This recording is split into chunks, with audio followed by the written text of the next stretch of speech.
Di ba? Napakadaming tao. Maraming salamat sa mga first timers na nag-antay sa amin. Ramdam na ramdam namin yung talagang yung gusto nyo kaming makita. Yung gusto nyo makita yung boy first time ninyo. Kasi syempre, taga Maynila tayo. Eh medyo malayo tayo dito talaga. Kaya ayun, maraming salamat sa inyo sa mainit na pagtanggap nyo sa amin dito sa Davao City.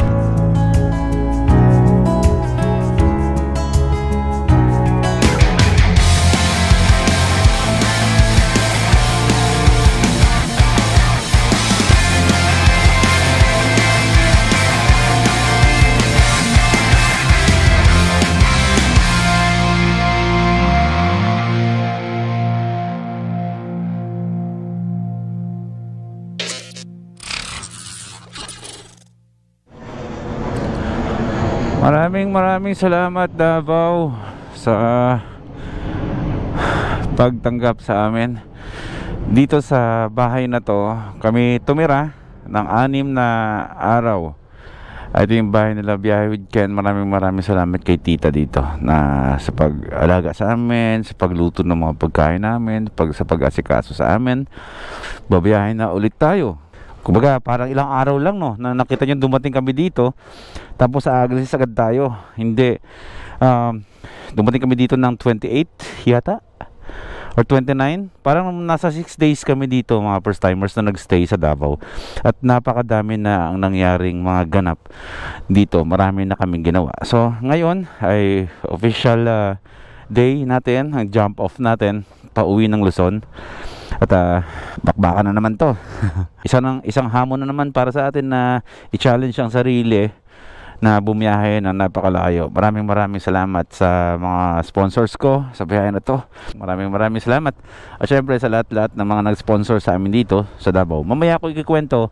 Pupunta lang tayo mga first timers ng Motomart Davao TLC para magpaalam sa mga boss natin. Shout out kay Sir Mark Lim, tsaka kay Boss Erwin, tsaka kay Uncle Bok. Maraming salamat. Puntahan lang natin sila. And then pagkagaling natin doon, saka ko sa inyo ikikwento kung ano yung nangyari sa loob ng 6 na araw dito sa amin sa Davao, habang tayo ngayon ay papunta ng Agusan, di ba bro? Agusan, stop over tayo sa Agusan. So back on the road mga first timers. Maraming salamat Davao City. Isang lugar na kung saan ay ramdam na ramdam mo yung pagkakaroon ng disiplina ng mga tao dito sa lugar na to. Napakaganda. Ang ayos ng syudad na to. Ay, sumobra ako. Dito pala. Shortcut pala tayo. Pupunta tayo ng Motomart Davao TLC. Ayan, 8 minutes lang naman yung layo mula doon sa bahay ni Ken. Hindi ko ma-imagine na pag tinitignan ko sa maps ng Pilipinas na yung pinanggalingan ko all the way down dito sa Davao City. Talaga nakaka-proud din sa sarili mga first timers. Alam ko proud kayo sa akin. Pero iba rin yung pakiramdam ko na magawa yung ganitong klaseng bagay na napakalayo. Isipin mo yun, 2,133.2 kilometers na ang tinatakbo natin ngayon mula Malolos, Bulacan. Dapat nasa 1.5 lang yan eh. Nasa Davao City na tayo, pero sinumpong kami ng pagiging rock and roll namin eh. Wala eh. Talagang ni-rock and roll namin yung kabilang daan ng Mindanao. Gilid yung coastal road na nakita nyo dati. Yung mga beaches dati nakita nyo, yun, nasa gilid yun ng Mindanao. Hindi tayo dumidiretso. As in, parang letter C diraan natin, kaya umabot ng 2,100 plus yan. So ngayon medyo ikli ang biyahe natin ngayon, nasa 1,500 plus na lang yan pabalik ng Bulacan. So ngayong araw all goods naman, sapat yung tulog namin, maayos, komportable yung tulugan namin kala Biyahe with Ken. Nakapagpahinga kami, though yung pagdating namin 2 to 3 nights sobrang ano ba yung balisa ka na talagang nangingirot-ngirot talaga yung katawan mo sa katawan, kasi syempre sa haba ng binahe, pero nakabawi naman tayo. At ngayong araw na to, jump off natin ay talagang masarap ang pakiramdam. Okay, nakapagpahinga kami na maayos, talagang ready to backpack na naman, pabalik na ang Luzon tayo ngayon. Motomart Davao TLC. Ang Motomart, tatlo yan: Cabaguio, Motomart Obrero, and Motomart Matina. Yung pinuntahan natin kung saan nag-opening nung isang araw. Papalo muna tayo sa mga boss natin. Mag-iwan tayo ng sticker natin dito bilang isang remembrance. Isang tatak na Boy P was here. Boy first time. Okay na po. 320. Ito po. Wala po. Wala po akong value card, pero may value naman ako. Deserve ni Madonna at saka ni Spike na ipasok natin sila sa GTR Speedtech pagbalik natin ng Luzon. Okay. Ang daan natin ngayon ay dadaan tayo ng Mawab International Speedway. Mamaya malalaman nyo kung bakit tinawag na Mawab International Speedway yung lugar na yon. Tapos dediretso tayo ng Tagum City. May mga nag-aabang sa atin sa Tagum? Meron? Okay, madami pa tayong mga stickers. Marami pa tayong pagbibigyan. Nasaan sila sa Dik? Saan sila sa Dik? Wala sa Dik! Ano na? Talaga naglalaki yung mga truck dito sa lugar na to kasi pier dito sa kanan ko. Dito sumasakay yung pagpunta ka ng Samal Island. Dapat pupunta kami na Samal, kaso nga lang kasi pag mga pabigla-bigla, syempre maraming requirements. Hindi na kinaya ng araw ng oras namin, kaya sabi namin next time na lang. Babalik-balik naman tayo dito. Tuloy-tuloy naman ang ating pagbabiyahe, di ba? 2 months or 3 months, babiyahe na naman tayo. So babalik-balik tayo dito. Tsaka napuntahan ko naman nun yung Samal Island. Checkpoint. Diretso na tayo doon. Sir, thank you. Uy, sorry. Okay, dumaan lang tayo. Walang hiningi. Kasi palabas naman na kasi tayo ng Davao City. Feeling ko lang lahat ng madadaanan natin ng mga checkpoints, hindi na tayo papansinin hanggang makabalik tayo ng Luzon. Okay, habang binabaybay natin dito, mga first timers, itong highway na to, medyo mahaba to eh. Ito na yung way papuntang Mawab. Ay, ano nga ba yung mga nangyari sa loob ng 5 hanggang 6 na araw dito sa pagstay namin sa Davao? Nakita nyo naman sa episode na gabi na tayo dumating ng Davao City. Tapos kinabukasan, banding with the boss ng Motomart muna. Ayun, kasama mga ibang influencers ng Motomart. Kumbaga yung mga motovloggers nila ay nag-dinner muna kami. Nag-dinner, tuna, ganyan. Puro isda, sinigang na tuna, sinigang na isda, iba-ibang klase isda. Ganun yung mga kinain namin ng dinner. And then yung mga sumunod na araw ay nag-invite naman yung isa pang boss namin na treat niya tayo, yung buong Hampas Loopers, tsaka yung ibang mga mga motovloggers ng Motomart Davao, ay delivery niya tayo dun sa loob ng SM sa Out of Nowhere restaurant din niya yun. Nakatikim tayo doon ng sobrang sasarap na mga pagkain na wala sa Maynila, kasi puro chicken na iba-iba yung flavors. Kaya sa mga gustong makatry nitong napapanood din nyo, kung anong klaseng luto ang meron sila dyan, bisitahin nyo yung Out of Nowhere. Search nyo lang Out of Nowhere restaurant kung ikaw ay taga Davao. Tapos the other day ay yun na nga, ginanap na nga yung opening ng Davao Matina. Yan ang purpose natin dito. Ang pinaka main purpose natin ng pagpunta ng Davao, para suportahan natin ang mga taong unang sumuporta sa akin nung maliit pa lang si Boy First Time. Sila dati ang nag-sponsor sa akin ng helmet, kung naaalala nyo. Pero syempre iba na yung helmet natin ngayon. Pero mawala man yung brands, pero ako ay tumatanaw ng utang na loob sa mga taong sumuporta sa akin, nagtiwala nung walang-wala pa talaga. Sino ba si Boy P? Maraming salamat sa kanila kasi sinuportahan nila ako sa simula pa lang. Siguro mas maganda, panoorin nyo muna yung kaganapan dun sa opening. Ito yan.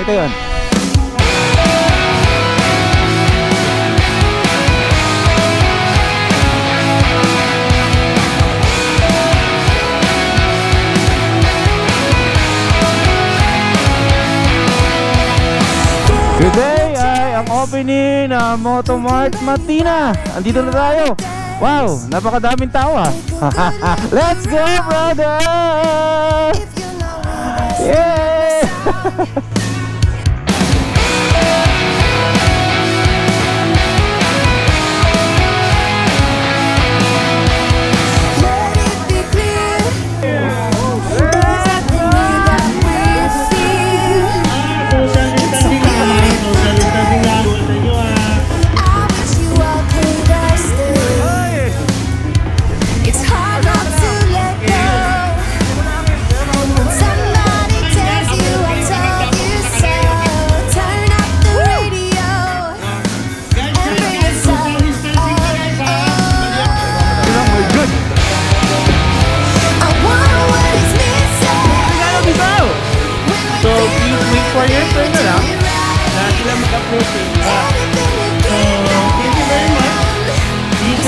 For Motomart. Have a nice day and ride safe.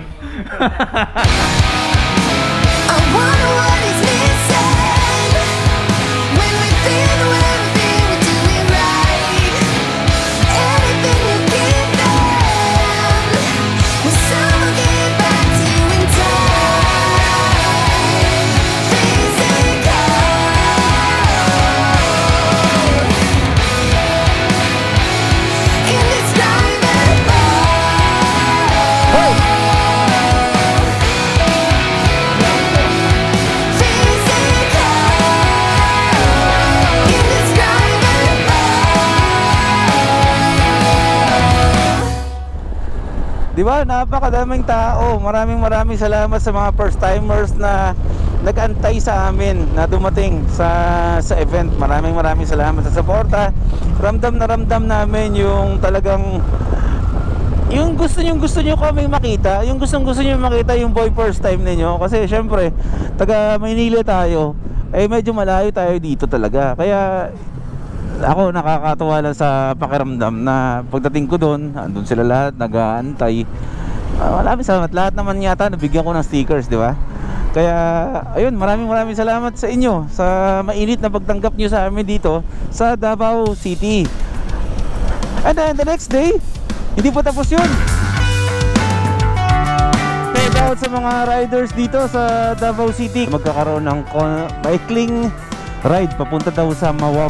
Susulitin na daw nila makasama tayo dito. And then the next day kasi ay ano na tayo, babiyahe na tayo. Lumabas ulit, nag-short ride ang tawag, short ride. Ay nag-ride ang team Motomart Davao. Kasama ulit yung mga influencers nila, yung mga motovloggers dito, yung mga lady riders nila. Nakasama namin. As in promise, ibang-iba ang mga riders dito sa Mindanao. Sabihin lang natin sa mga lady riders, ang mga motovloggers dito na lady riders, hindi lang basta-basta tinatawag na motovlogger lang. Talagang ang gagaling. Meron talagang alam sa pagmumotor. Sobra. As in lumalaban talaga. Sobrang ang gagaling. Sobra. Hirap na hirap nga ako maghabol eh. Diba? Tapos ang gagaling pumangking. Sobra. Kaya bumabangking ka sa kurbada, tapos uunahan ka rin ng isang babae na nakabangking din, napakagaling.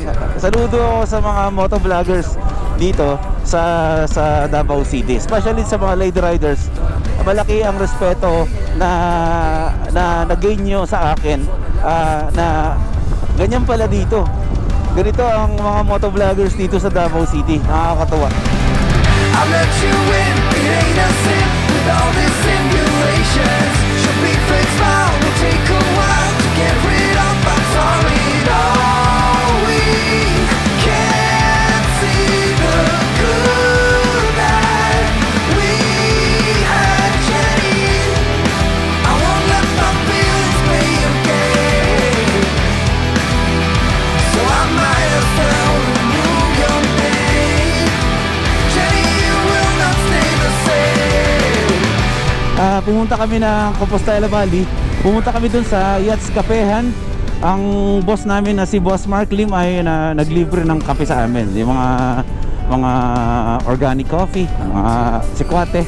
At yun, nanood kami ng mga magagadabi ng mga bulubundukin. Kaya ayun, sobrang salamat. Sobrang nag-enjoy kami, mga first timers. Sobrang nakakatawa ng puso. Maraming salamat sa inyo. Hanggang sa muli natin pagkikita, mga Davaoeños, mga taga Mindanao. Pabalik at pabalik kami dito. Biyahe with Ken, MotoGP. Sila sa Dick. Nasaan sila sa Dick? Balutan sa Carmen. Bye bye, Balutan sa Carmen. Ako yung mga kaibigan ko dun, hindi ko na nabalikan. Ayun sila. Hanggang sa susunod natin pagkikita. Okay. Bagong City. Ang gaganda ng mga palm trees dito, no? Magkabilaan, ang haba niya. Doon sa unahan, meron ulit.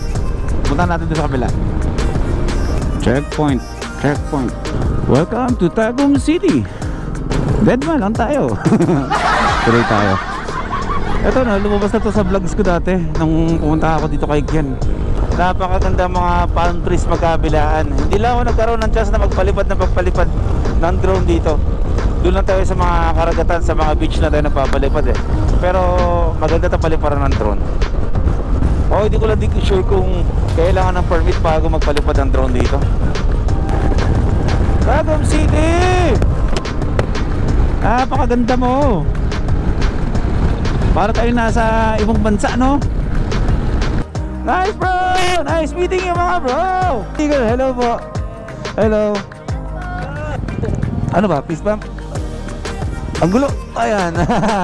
Sige, kukuha lang ako ng sticker bro. Bibigyan ko kayo. Brother. Sticker.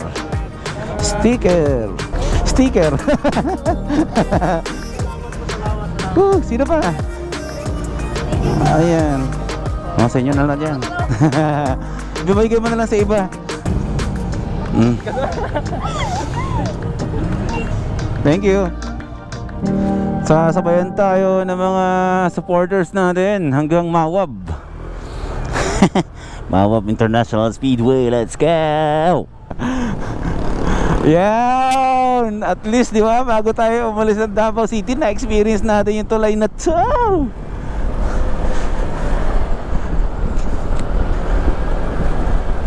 Solid ng tulay na to, no? Ito yung tulay na hindi pang karaniwan eh.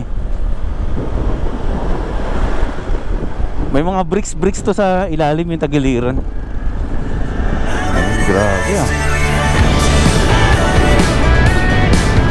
Mawab Gaming, let's go!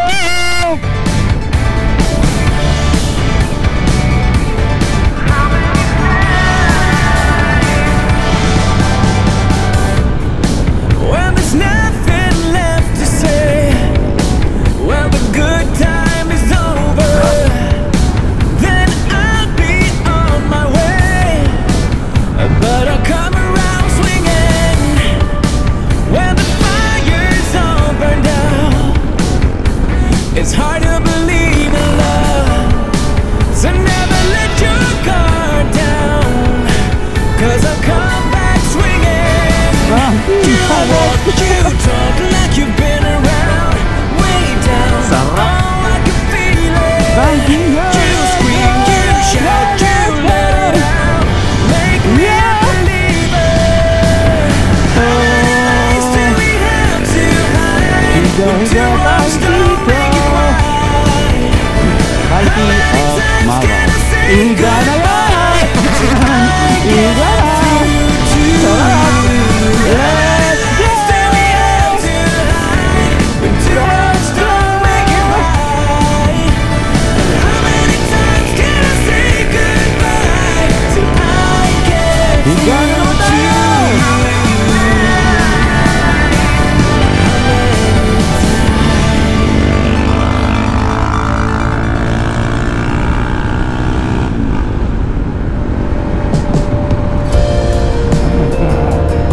Okay, tutuloy na kami. Nice meeting you po. Maraming salamat. Brother Lane, sa mga magagandang mga pitik-pitik natin. Lane Motovlogs. Okay, subscribe nyo sa Facebook. Nag-share ng mga nagpipicture-picture dito. Ikaw din bro. Quago Motovlog. Subscribe. Ayan, sa'yo din bro ha. Maraming salamat. Thank you bro. Maraming salamat sa pagsama nyo dito. Nag-ride lang kami saglit dito sa Payag sa Tuburan. Tanyag na lugar yan dito sa mga taga Davao na talagang napakaganda as nakita nyo naman. Bye bye. Good luck sa soon na Philippine Loop ni bro. Pangarap din namin yon. At silang dalawa ay mag Philippine Loop dalawa.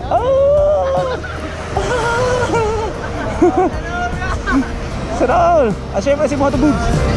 Maraming salamat ha. See you next time. Ingat kayo lahat.